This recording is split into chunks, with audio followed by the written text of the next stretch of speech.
Yozuvchi Oyshan Ahmadning Muhammad Beshir Chingvang nomli romanining davomini anglatamiz.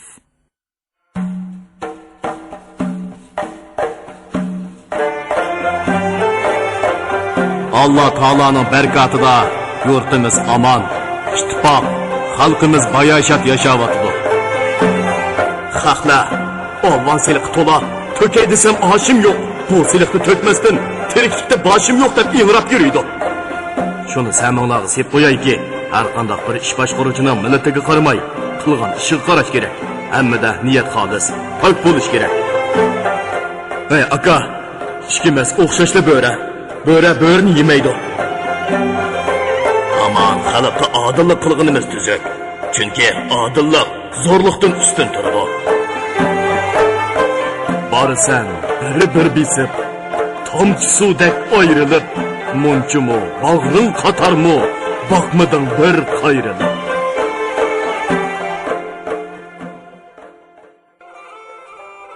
Bu ahanglar go'yo suv qumga singandek bir-biriga singib mavadi. G'ururi Rasululloh hayron qoldi. U bizdimi nihoyat yaxshi naqshlar bor. Bu yana naqshlar bilan bizning naqshalarimizning farqi cho'ng ekan. Bu yerga naqshlar go'yo bir-biriga ulangan zanjirga o'xshaydi ekan. Bizning naqshlarimiz bo'lsa, top-top bo'lib o'sgan qarg'ayga o'xshaydi ekan, deb o'yladi. G'ururining aytganlari to'g'ri. Elining naqshalarining o'ziga xos alohidaligi bor. Eli naqshalari hech yerning naqshalariga o'xshamaydi. Bu naqshalardan mardlik, mardonalik urg'ib turadi. Elida naqshi bilmaydigan birma erkak yo'q. Ular uchun naqsha xuddi oshnondekli ulug'. Naqsha ularning g'am-g'ussalarini unuttiradi. Eli naqshalarining aytilish so'roni tartibi qumul naqshalaridan farqlanadi. Qumulda sozanda avval g'ijakni sozlab muqamdan boshlaydi.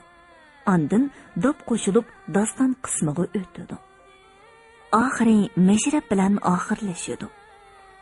G'ijak tortganlar ko'pincha muqam aytadi. Dop chalganlar naqshi aytadi.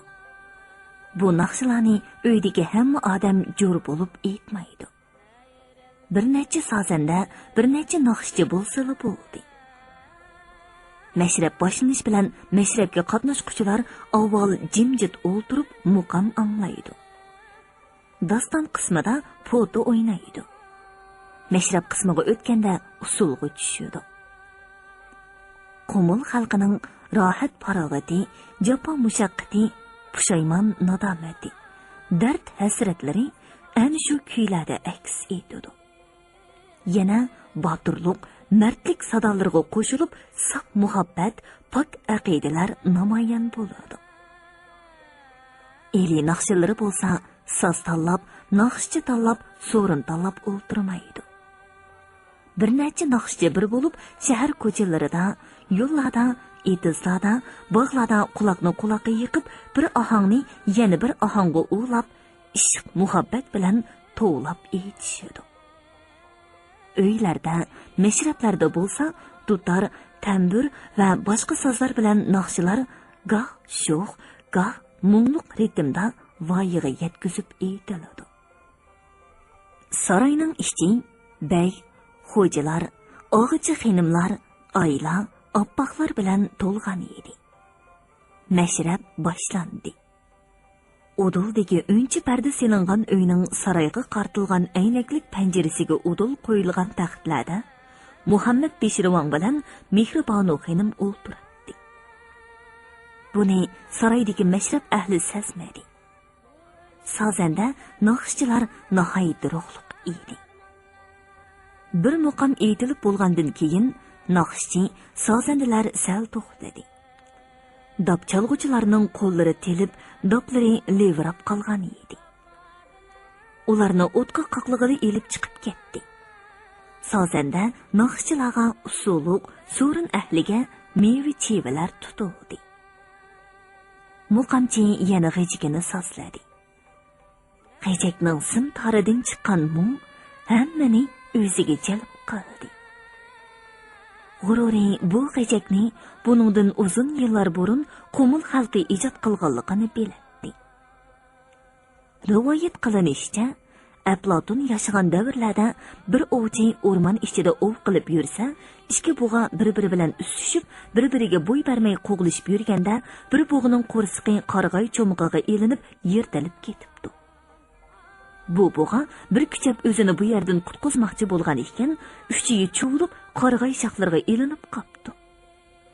Bug'a o'libdi. Ovchi xeyli kunlardan keyin yana shu yerga berib qopdi. Qarasa, qarg'ay shoxlaridagi uchaylar qurib tartishib, shamolda bir xil yiqimliq ovoz chiqarib turg'udek.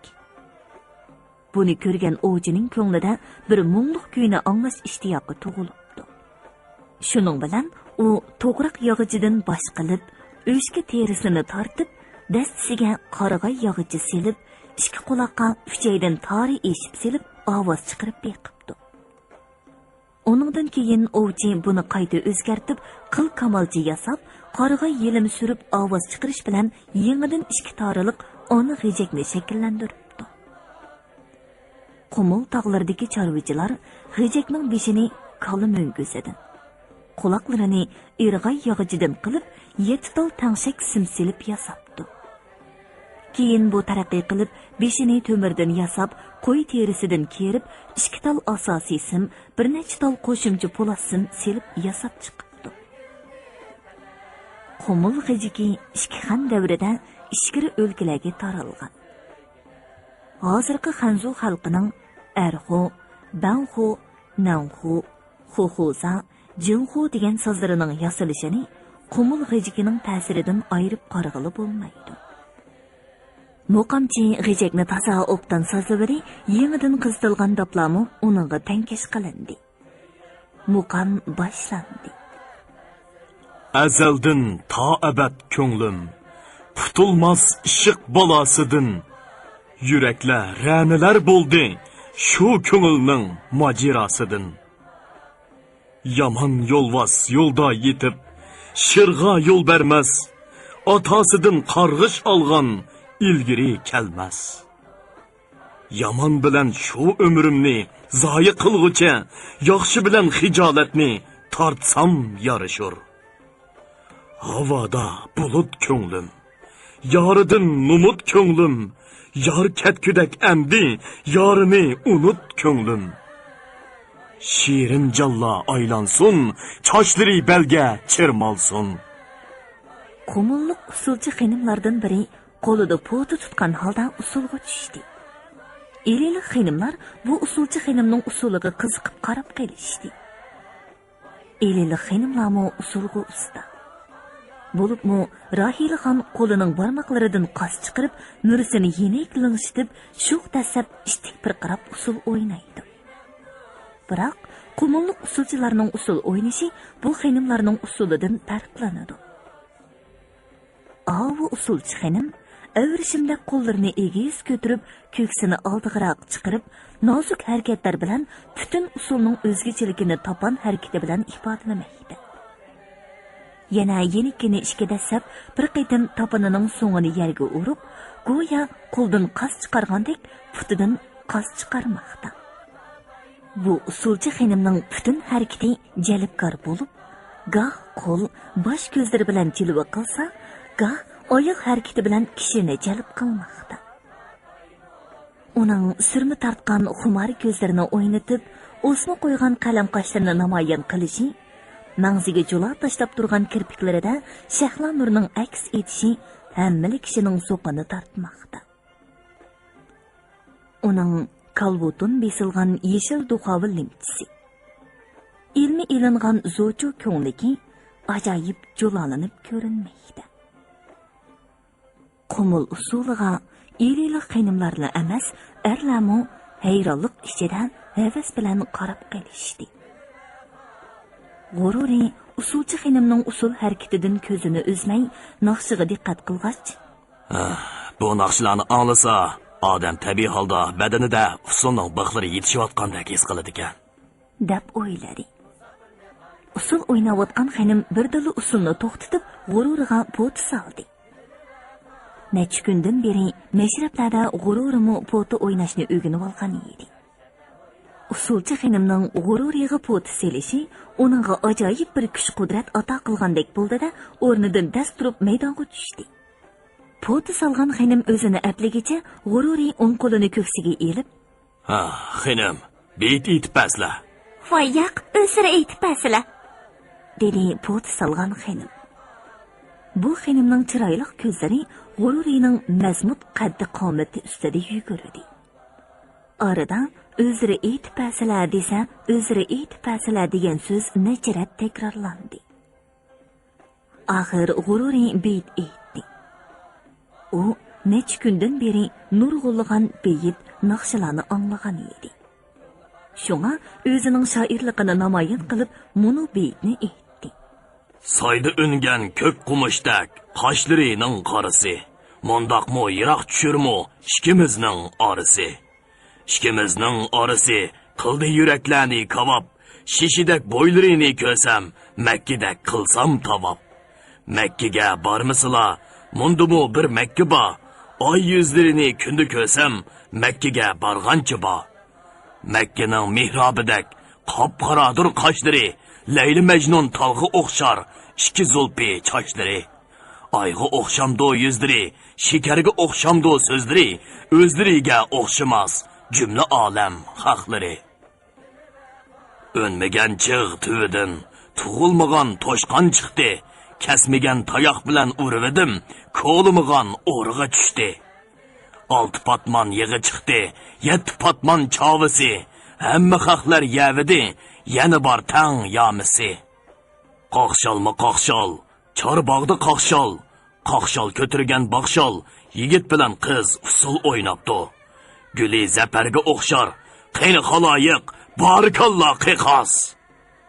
Uydagi erlarning hammasi qiqos to'ladi. Necha er, necha ayol patnus-patnuslarda pul, kiyimlik raxtlarni ko'tirib kirishib, "Vang'ojam iltifot qildi. Qani qabul qilsalar. Vang'ojamga hashqallar." Birdala so'rin ahli jimib, "Xonimning beytini anglayli", deb to'lashdi. G'ururi go'yo 18 yoshli yigitdek chiroyi nurlanib, kulimsirganicha turadi. Xonim tantirmayli beyt aytdi. Tam beshida o'ltirdi shohi bo'yliq shoh yigit, og'zidan sharbat tamadur, sharbati oltin yigit. Oltin lekin o'zlari, kumushmikin so'zlari, qaynab turgan buloqdek ishqi qara ko'zlari. "Mana barakalloh qiqos!" Tulka tumoqchidi, bo'ra cho'moqchidi, Sig'izxon xabarchidi, quyruqi yer dedi. Hashim mollamning 2 qizi bor dedi. Bir qizi er dedi, bir qizi men dedi. Yigitlar qizlarni ko'zlar, qizlar yigitlarni ko'zlar. Mangdidikilar to'rni ko'zlar, to'rdikilar mangdini ko'zlar. Yana barakalloh qiqos to'landi. Meshrab avjiga chiqdi. Doplar yirilg'udek urilmoqda. Usulchi xonim bilan g'ururi bir-biriga qarab aylanib, 3 qitim ta'zim qilib bo'lgandan keyin potani g'ururiga ishga qo'llab sundi. Tong suzilishga yaqin Meshrab oyoqlashdi. G'ururi o'jrisiga kirib, ko'ngli ko'ksining ko'tarilib qolganligini his qildi. G'ururi 20 yoshida Saib Jamol Nur Ayimga uylangan edi. Ularning muhabbatli turmushi bir balaliq bo'lganda oxirlashdi. Ayoli 10 yil bola yuzi ko'rmay yurib, 11-yiliga qadam bosganda ig'ir oyoq bo'lib qoldi.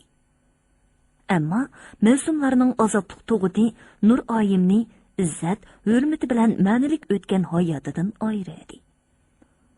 G'ururiga o'xshab ketadigan chiroyli o'g'il buvaqmi dunyoga ko'z echib 7 kun bo'lganda dadasini tashlab ketdi. Hayotning tutuq ko'langisi g'ururining ko'ngliga qori chumparda tortgan edi. Uning yuragi cheksiz qayg'u musibatga cho'mdi. U o'zi uchun muqaddas, mangulik deb bilgan. Inson hayotidagi asosiy to'rik bo'lgan mehr muhabbatning uning ko'nglida ig'ir yora paydo qilganligini o'zimiz sezmagan holda kutib oldi. Uning hasrati xuddi jimjit o'rmonliqqa tushgan ko'gumdek timtos o'tmaydi. Lekin hayotning eng nozik siri bo'lgan hissiyot ko'gum shapsini kutib oladigan timtos narsa emas. U timtoslikda cho'qan ko'taradi. Cho'qan ichida o'zini sakitadi. 60 yoshli G'ururi qandoqdir bir umid nuriga talpinib, jimjitlik ichida yashaydi. Kunda 5 vaqtlik namoz o'taydi. Kitob o'qiydi, nurg'un narsalarni mutolaa qiladi. U o'z hayotini mushundoq o'tib ketadi deb o'ylaydi. Lekin bugun uning qalbida boshqacha bir ahvol yuz berdi. Uning nuroniy yuzlari qizardi. O'tliq ko'zlari yalqolladi. Yuragini qoplagan bir shirin hissiyot uni vasvasaga silib qo'ydi. U o'z yuragini tinglab ko'rdi. Uning yuragining har bir ritmi Ranaxon deb so'qatdi. Yeliqi pot silib beyt aytgan xonimning ismi Ranaxon edi. G'ururi Ranaxonni Qumulga yetib kelgan kunini ko'rgan. 1-2 kun kechki mashrablarda billa bo'lgan edi. Bugun u xonimning erining shu so'rinda borligini bildi.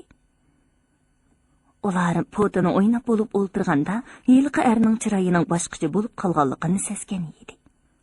Lekin g'ururida ko'tarilgan ajoyib bir shavq uningga pisand qilmadi. U yetib o'ylanadi.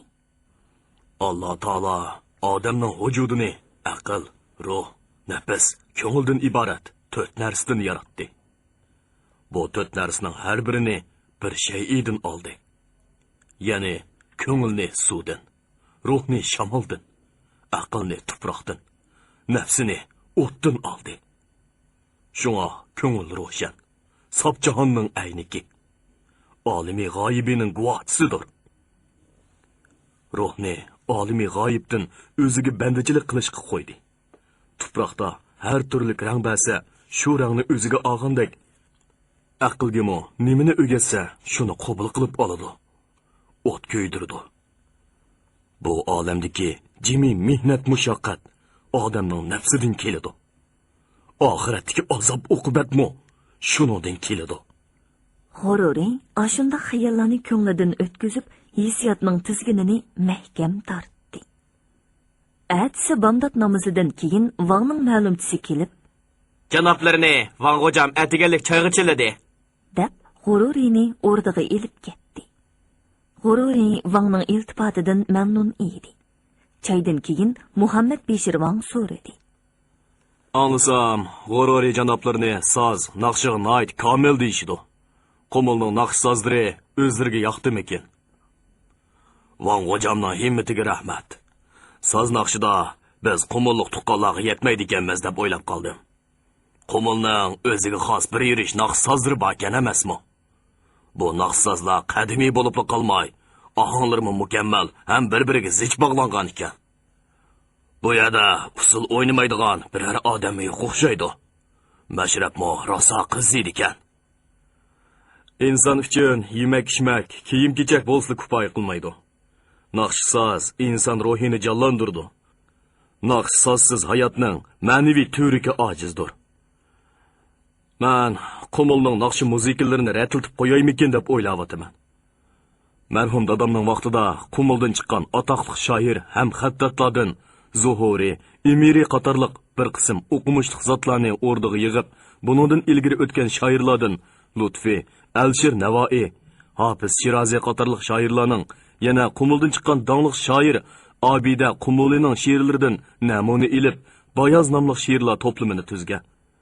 Keyincha shoir Zuhurining Divoni Zuhuri nomli she'rlar to'plamini tuzdirib, o'rda kutubxonasida saqlatgan.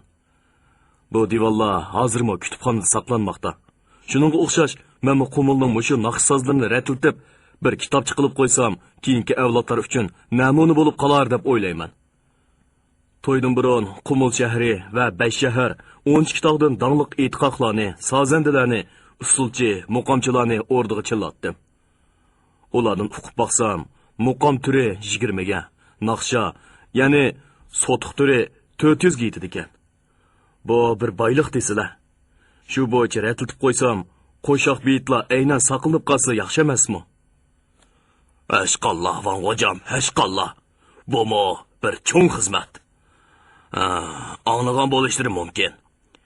Saidiya xonligining varisi Abdurishxon, Maliksa Amanniso xon va ularning ustozi Qidirxonlar birlikda Uyg'ur xalqining 12 muqomini ratlab chiqqan edi. Bu tarixga yezilib, xalq ichida saqlanmoqda. Mening qayd qilishimcha, Qumul muqomlari boshqa yerlik muqomlardan xeyli burun maydonga kelgan. Uzun yillarda sistemalashgan. Buningga ko'z yumsaq bo'lmaydi. Balki Qumul muqomlari boshqa Uyg'ur muqomlarining onasi bo'lib qolishi mumkin. To'g'ri aytdilar. Buningdan xeyli uzun yillar ilgari Tangirtig'ining janubiga tarqalgan cho'ng bir yurishlashgan ohang bor ekan. Uni muxtir naqshillari deb aytadi ekan. Mana bu hozirgi Qumul naqshillaridagi Muqidur muqomi, ya'ni Ulug'dur muqomining aslisi bo'lishi mumkin. Shuningga qarab, Qumul xalq muqomlari garchi yerlik muqom deyilsa-mu, buni biz qadimgi Uyg'ur muqomlarining onasi desak xato bo'lmaydi. Bu gaplarni anglagan Tilmach Sidiq Tungchi Wang bilan G'ururining mutoliyasiga rozi bo'lib, peshini lang'ishtib o'ltirdi. U Muhammad Beshir Wangning dadasi Ardeshir Wangning tilmachi edi. U Ardeshir Wang bilan 2 qitim Beyjingga borgan. Beyjingda bir yil turib, Xanzucha, Manjucha til yoziqni o'rgangan edi. U naqshi sazga havas qiladigan, g'ijekni voyaga yetkazib chalalaydiganlarning biri. Lekin u o'rda xizmatchisi bo'lganligi uchun ochiq so'rinlardan so'z chelib naqshi aytmaydi. Ba'zida Wanglar zerikib qolganda g'ijek tartib muqam aytib beradi. Shunga u burundan tartibla Qumul naqshillari va uning tarixiga qiziqadi. Bo'layotgan gaplari Sidiq Tungchiga bakli yiqib ketdi. Shunga u oldirab qo'shimcha qildi. Men Beyjingda turganimda orda kutubxonasidagi nurg'un kitoblarni o'qib chiqdim. Bularning ichida Qumul naqshillari alohida tilga elinadi. G'arbiy Xan sulolasi davridagi atoqli elchi Jangjian g'arbiy diyorga qilgan safarida g'arbiy diyordan Nayni, Burg'ini, jumladan Muqidur nag'misi kuyini Chang'anga elib borgan. Xanvudining nag'ma navobigi Liyandan Jangjianni ziyorat qilib, uningdan bakli xush bo'lgan. U elib borgan Muqidur nag'misidan foydalanib 28 ohangliq naqsh musiqa ishlagan. Tang sulolasi davrida Qumulning al nag'misi Liangju orqali Chang'anga kirib, Chang'an xalqi ichida ajoyib ta'sir qo'zg'agan. Yangi kuyni anglab o'tdik. Gül ostida qadah tutib, o'tdik yana chavak bilan har nag'maga madhiya o'qib. Sozandigar bilmisimi Chang'anning yo'l rastini, kelur nag'ma bu yoqlarga, maktublarga putilib degan nazmlar ana shu chog'larda yozilgan. Milodiya 421-yili G'arbiy Liang hokimiyati ag'dirilganda Tangchi, Libao qatorliqlar Qumulga kelgan. Ular Qumulda 21 yil turib, Qumulning naqsha, musiqasini va usulini o'rgangan. Ham to'plash, ratlash bilan shug'ullangan. Milodiya 441-yili Libao Dongxuanga vali bo'lib manganda Qumuldan 10 qism musiqa, 10 qism usul, 11 xil chalg'u asbobi ham 30 dan ortiq Qumul san'atchisini birga elib ketgan. Buning ichida qadimki Qumul musiqasi Everg'ol eng mashhur bo'lib, Dongxuangda musiqa modasi bo'lib qolgan.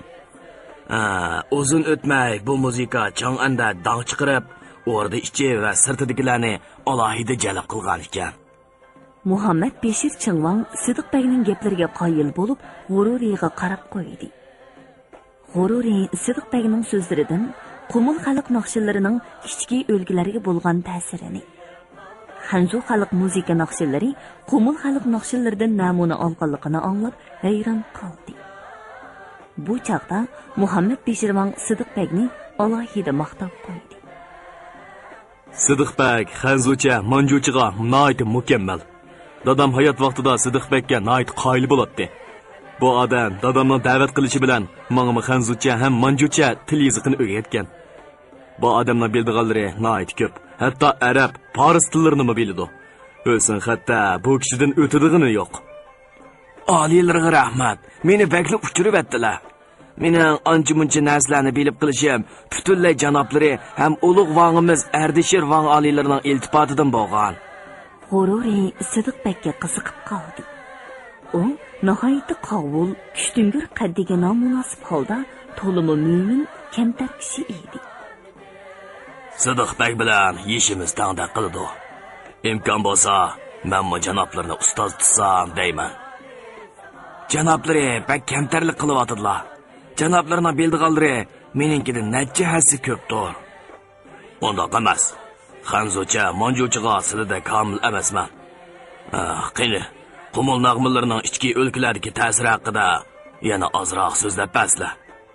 Bu gapga Muhammad Beshir Vangmo qo'shildi. Muqidur nag'misi deganimiz boshda Vang'ojam aytgan ulug'dur muqomidir. Ulug'dur muqomi ichki o'lkalarga tarqalgandan keyin hamma odam, hamma oila bu naqshini anglaydigan bo'lib ketgan.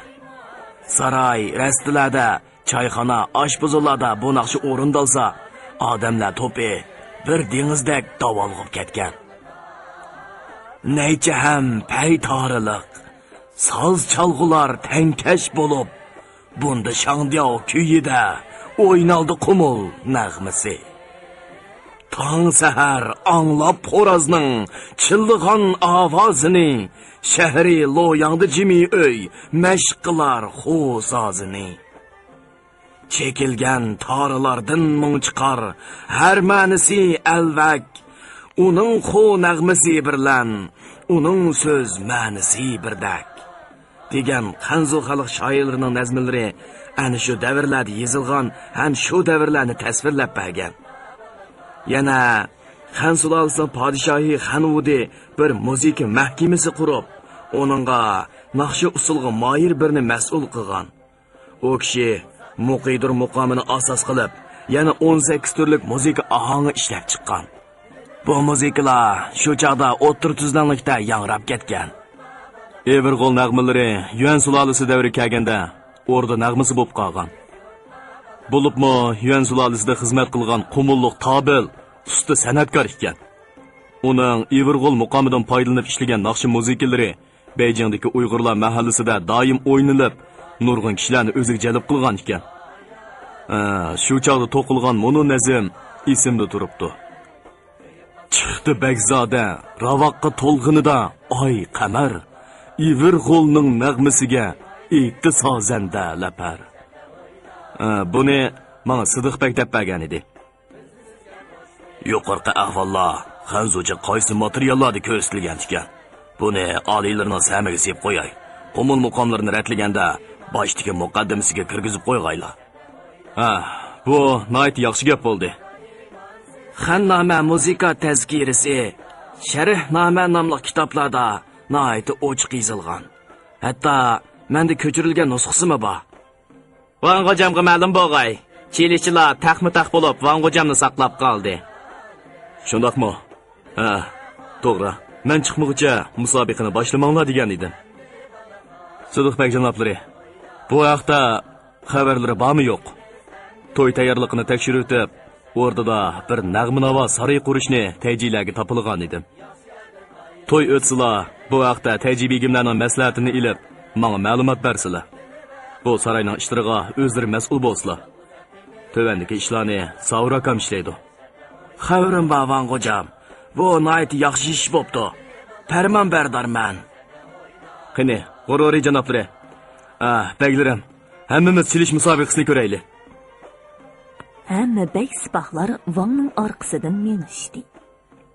O'rda nag'rixonasida chilinayotgan nag'ri muqomdan boshlanib, tazo avjiga chiqib, Kanay balli-balliga tushib qiqas to'lisa, Sunay ajoyib yiqimliq nozik ovozi bilan naqshi aytib o'tdi. Dumbul bilan chig'inaylar nag'rining ritmiga tankash bo'lmoqda. Nag'rixona atrofidagi keng maydonda birda ot usuli, birda tugi usuli o'ynalmoqda. Yana bir bo'lim usulchilar bugun kesh panuslarning yo'riqida chiroq usulini o'ynashgan. Yana bir bo'lim usulchilar atan to'g'i usulini o'ynashga tayyorlik qilmoqda edi. Yana texi maydonning udul tarafidagi org'amchi tortib qo'ygan maydon ichida mollaqchilar mollaq etib, chambashchilar chambashchilik qilmoqda. Vang bilan beglar bir pas bu yerda tomosha ko'rib turib qoldi. Andin chilish maydoniga qarab mavdi. Chilish maydoni yonbog'ning oldi tarafiga o'rinlashtirilgan edi. Bu yerda yop-yeshil chimliq bir maydon bor bo'lib, bu maydonda yit oyimlarda, Vang xo'jamlarning to'y ma'rakalarida chilish musobaqasi elib beriladi. Bu maydonning sharq tarafida sup-suzuk suv eqiyotgan keng o'stin. Tuvan tarafida Nilopar ko'llari bor edi. Bu ko'llarda Nilopar ko'llari chiroyli echilib, keng yo'pirmoqlari suv yuziga yeyilib turadi. Maydonning yuqori tarafiga bo'lsa, Vang xo'jamlarning chilish musobaqasini ko'rish uchun bir sahna yasaldi. Sahna ustiga gilamlar selinib, o'ttirisiga Muhammad Beshir Vangning ko'tirib yurishga aplik qilib yasalgan oltin hal berilgan taxt qo'yildi. Sahnaning ikki tarafiga bek xo'jamlar uchun naqshli ustallar qo'yilgan edi. Bu qitim bu maydonning atrofi kengaytirilgan edi. Maydon atrofidagi keng soyi tashlab turgan cho'ng tol daraxtlarla qoldirilib, kichikroq tol daraxtlar kesib tashlandi. Maydonning oldiga gilamlar selinib, ellik mehmonlarga tayyor qilindi. Keyni tarafga uzun yog'och o'rindiqlar biridan biri egizroq qilib o'rinlashtirildi. Bugun chilish musobaqasini ko'rgili chiquvchilar nihoyatda ko'p edi. Hammasi pokiz ratli kiyingan bo'lib, yuzlaridan nur yig'ib turadi. Yasovullar xalqni tinchlantirib yuradi, ham ularga maydonning tartibini o'ltirib ko'rdiganlar qatorini, o'ri turib ko'radiganlar qatorini uqtirib, ularni ogohlantiradi. Ulug' Vang xo'jam, bu yerda o'tkaziladigan chilishni ko'rish uchun keldi. Vang xo'jamning kelishi bizning chilishchilarimiz uchun cho'ng bir madad. Şuna hammamiz tartibni saqlayli. Xalq jim bo'lishdi. Bir pasdan keyin jakarchi Vang xo'jam keldi! deb jakarladi. Xalq durrada o'rinlardan turib, beshini to'van qilib, Vang xo'jamning oltin bo'yi eson bo'lg'ay debdi. Butun maydon larziga keldi. Qo'llarimga ijozat. Xalq astan o'rinlarda o'ltirishdi. Vang oliylari o'rdabak o'ylamoldi, g'ururiy boshliq ililik bir necha o'ylama mo'ysipitlamu Vang xo'jamning atrofida qator o'ltirishdi. Vang xo'jam bugun ustiga maxsus mushu to'y uchun tikilgan qiyniq ko'k to'xoviga oltindan yulduz o'rnatilgan yulduz to'nini kiygan edi. Bu to'n Vang oliylariga ham sahnaga yilt-yult qilib alohida jo'lab berib turadi. Vang oliylari nihoyatda xushal ko'rinadi. Uning oq yuzlari texmo nurlanib, qora qoshlari ostidagi sal yeshilga moyil ko'zlarida, lavlarida tabassum aks etadi. Tomosha ko'rguchilar tep-tinch o'ltirib, qum to'kilgan chilish maydoniga qarashdi. Chilishchilarning hammasi maydonga tushib qator turishdi. U chaqlarda xalq polvon, chilishchi, chambashchilarning ismining keyniga zo'rni qo'shib aytadi.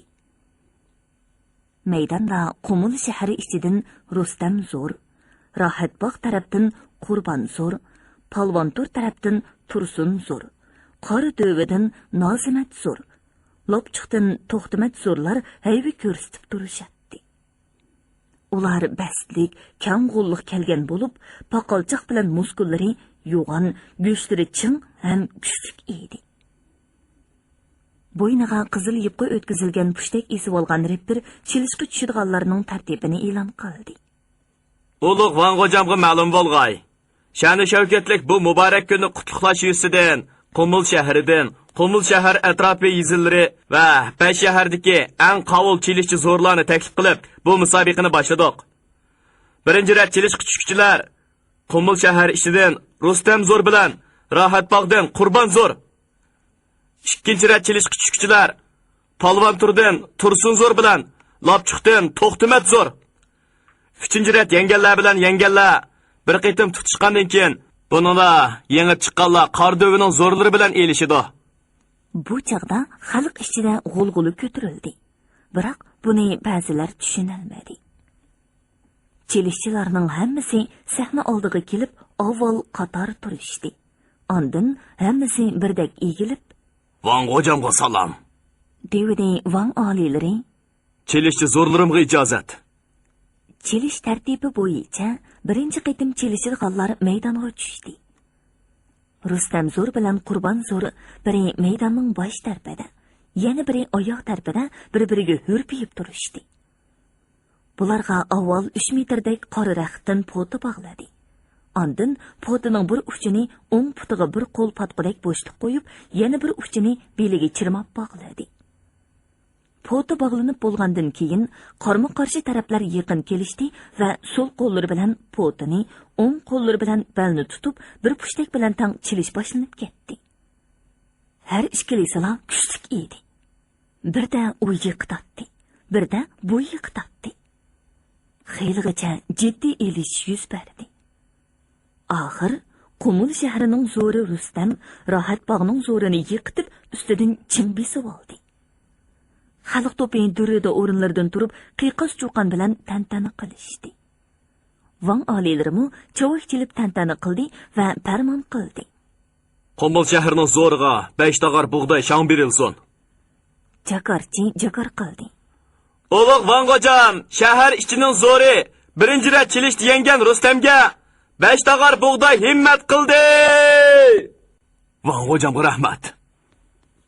Ikkinchi rat Lopchuqning zo'ri To'xtimat bilan Polvon turning zo'ri Tursun maydonga tushdi.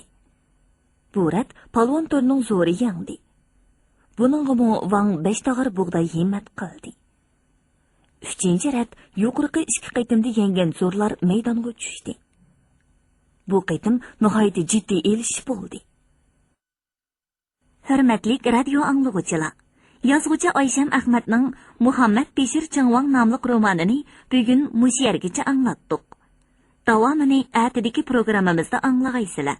Bugungi programmamizning diktorlari Dilnigar Hasan, Solihjon Ro'za Hoji, ovoz texniklar Po'lat Tursun, Toyir Yasin, mas'ul muharrir Ilhom Mahmud, Abdurasul Abdurahim, nazoratchi Gulbahor G'o'pur.